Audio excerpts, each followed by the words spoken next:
അവളെന്താ ചുവന്ന് കിടക്കുന്നത്? വല്ലതും തേച്ചോ? ഏയ് ഞാനൊന്നും തേച്ചില്ല. ജന്മനാ എന്റെ മുഖം അങ്ങനെയാ. അസൂയ. മുണ്ടും നേരിത് മാറ്റി ചേച്ചി സാരി ഉടുത്താ മതിയായിരുന്നു. ഞാൻ സാരിയാണല്ലോ എടുത്തിരിക്കുന്നേ. ഓ, നീ കണ്ണാടി വെച്ചിട്ടില്ല.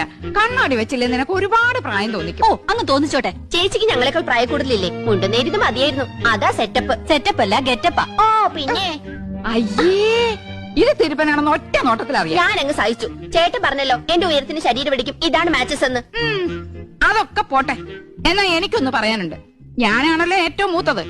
യമുന വന്ന ആദ്യം വരേണ്ടത് എന്റെ മുറിയിലേക്കാ. നാക്കെടുത്ത യമുന ഇംഗ്ലീഷേ പറയൂ. കുറച്ചെങ്കിലും ഇംഗ്ലീഷ് അറിയാവുന്ന എനിക്കാ. ആദ്യം എന്റെ മുറി വരട്ടെ. കാണാലോ പൂരം. യമുന ആദ്യം എന്റെ മുറിയിലേക്ക് വരൂ. ഞങ്ങൾ സമപ്രായക്കാരല്ലേ. ഭാഗ്യദോഷത്തിന് ഞാൻ സിനിമാ നടിയായില്ലെന്നുള്ള കാര്യം യമുനയ്ക്ക് അറിയാം. അത് ശരി.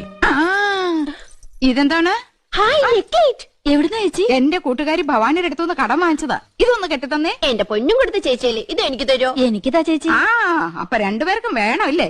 എന്നാ ഞാൻ പറയുന്നത് അനുസരിക്കണം. യമുന ആദ്യം എന്റെ മുറിയിലേക്ക് വരുന്നു, പിന്നെ നിന്റെ മുറിയിലേക്ക് വരുന്നതിന് മുമ്പായി ഞാനിത് നിനക്ക് കൈമാറുന്നു. ഒടുവിൽ നീ അത് ഇന്ദുവിന്.